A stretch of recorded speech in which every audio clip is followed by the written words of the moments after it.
as you move forward with your study of kinetics, one thing does start to become pretty apparent pretty quickly. And that's that most kinetic experiments actually take kind of a long time to complete. There's a series of experiments that need to be completed.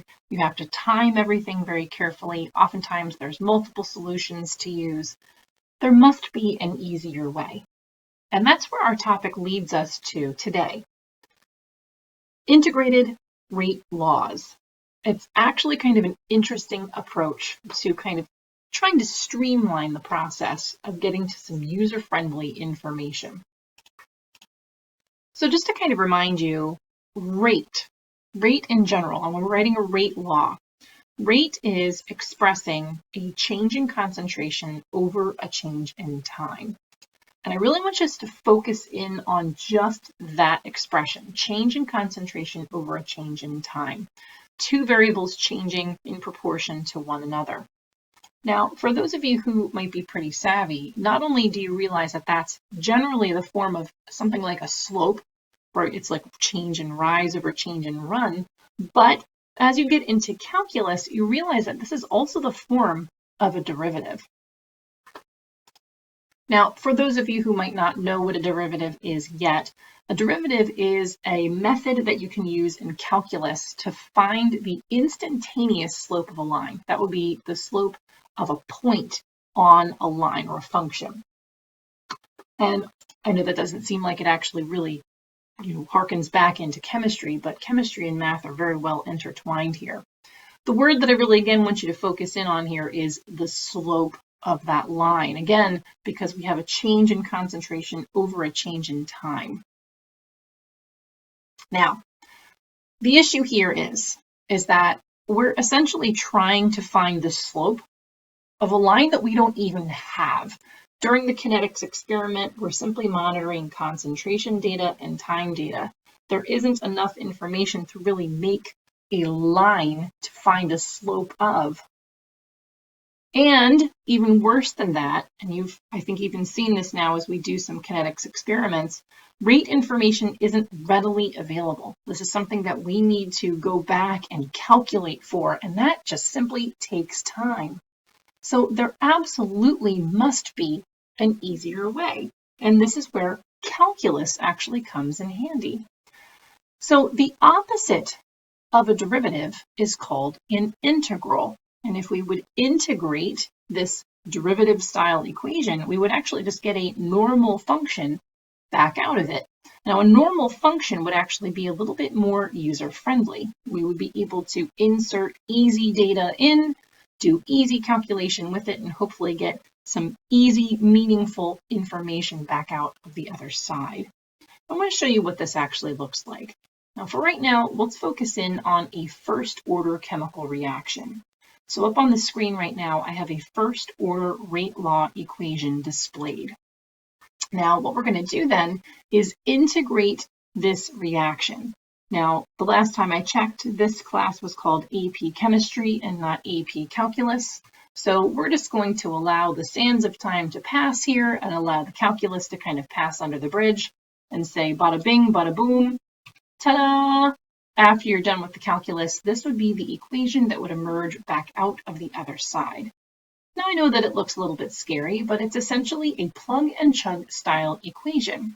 Let's take a look at the variables. The natural log of A sub 0 is essentially asking for us to input the initial concentration of your chemical in this spot. We also have the rate constant and the time. You do want to make sure that your rate constant and your time are talking about the same unit of time. So if your rate constant is in the units of per seconds, then of course your time should also match it and be in seconds as well. And then lastly, we have our final concentration of our material that we're decomposing over this time. Now, this is technically measured at that same moment that you're registering your time. So this is at time equals t. Now, why do we care about this integrated rate law equation? Like, why would we just suddenly, in the middle of the night, do calculus on a rate law equation in kinetics? It kind of seems crazy. Well, quite honestly, it's simply because of the ease of use. It is super duper easy in the lab to monitor a concentration. It's also super duper easy to measure time. Both of those things then are something that I can easily plug and chug into this calculation, and I can find some meaningful data at the end of it.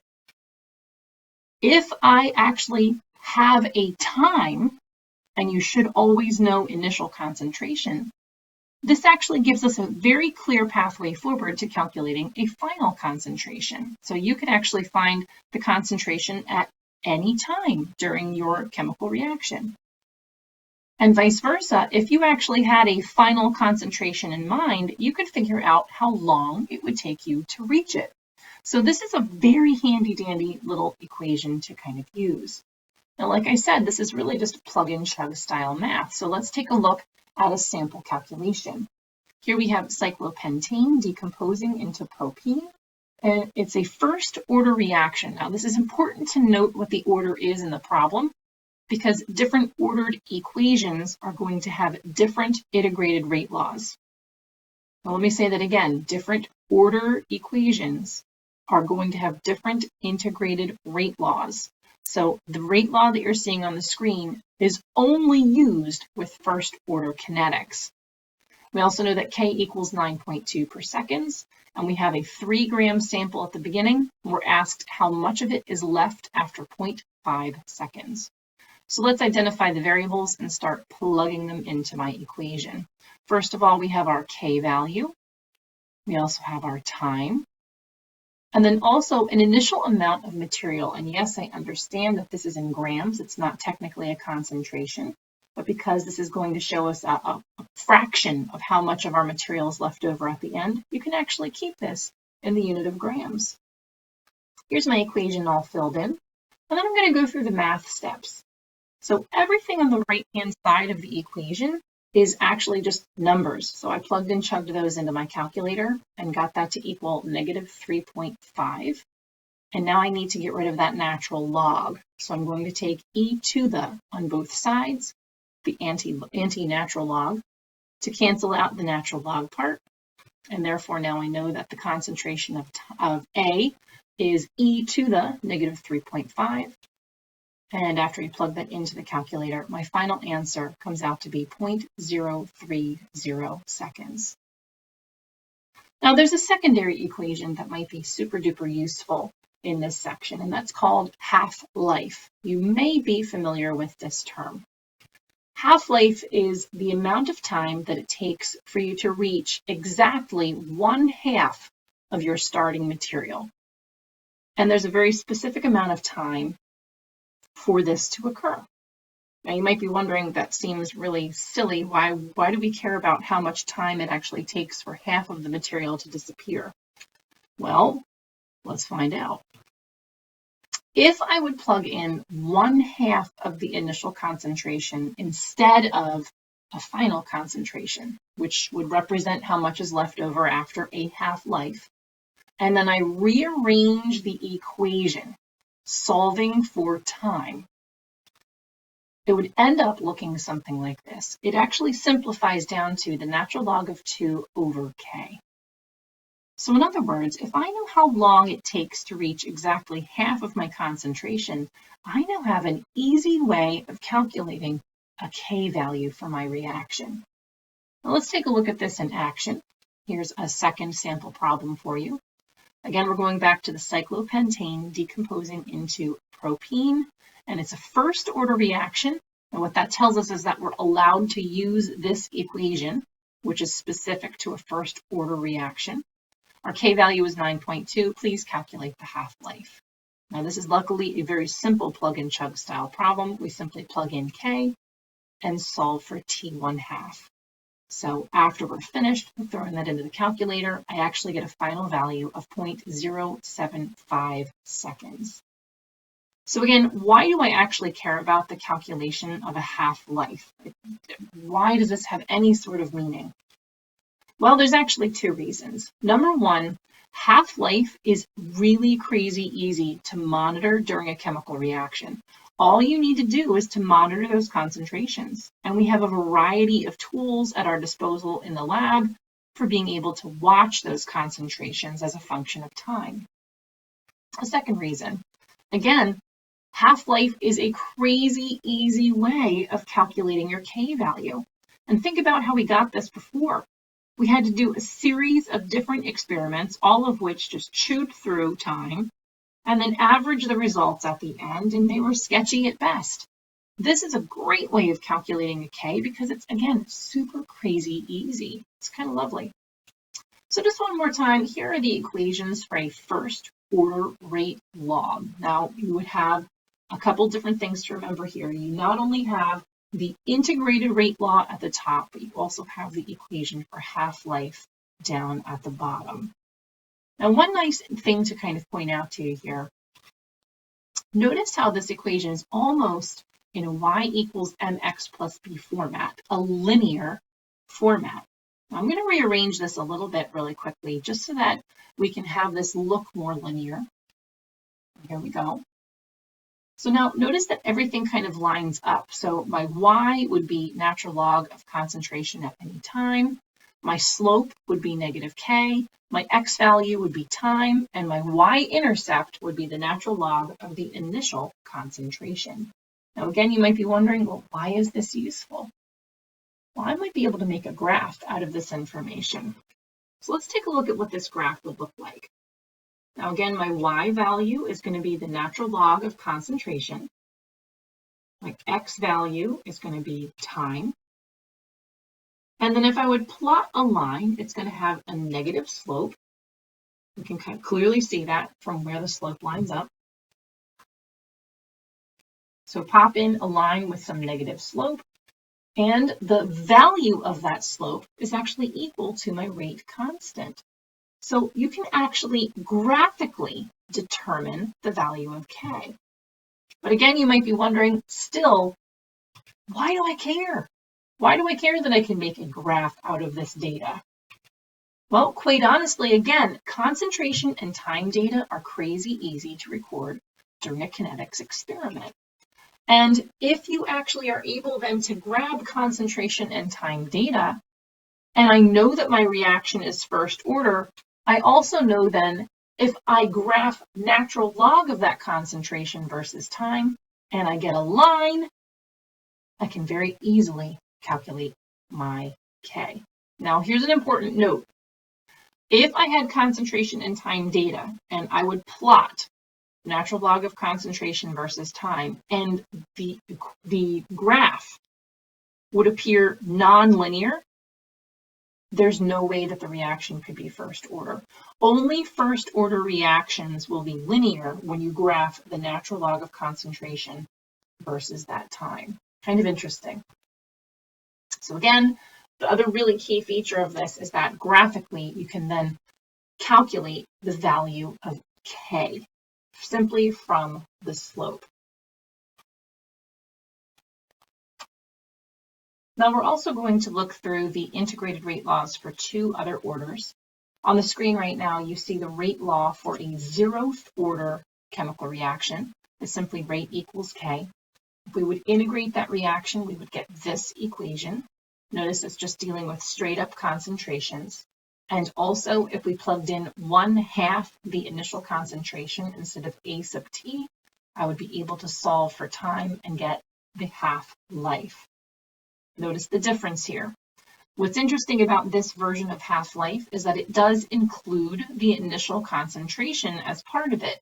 So time 1/2 is actually concentration dependent. That's not true with half-life. Half-life in a first order reaction is constant because it doesn't depend on the initial concentration. Whereas with the zeroth order, half-life is flexible. It can actually change depending on your initial concentration. Now, just like our first order reaction, you can actually create a graph of this data using y equals mx plus b formatting. Our y-axis would be our concentration, our time would be our x, and then again, the slope is going to equal our negative k. Again, important to note that only zeroth order reactions are going to appear as a straight line graph when you graph concentration versus time. All other orders, if you graphed concentration versus time, will not appear linear. Let's also briefly take a look at the integrated rate law for a second order equation. Up on the screen right now is simply the rate law for a generic second order equation. If I would integrate this equation, this is the formula that I would come up with. Notice that they're all very similar. The first order reaction included natural logs. The zeroth order equation just included the plain concentration data. And the second order rate law includes 1 over concentration data. Also, if you plugged in 1/2 of the initial concentration and solved for time, you come up with the half-life equation. And here it is, 1 over the rate constant times the initial concentration.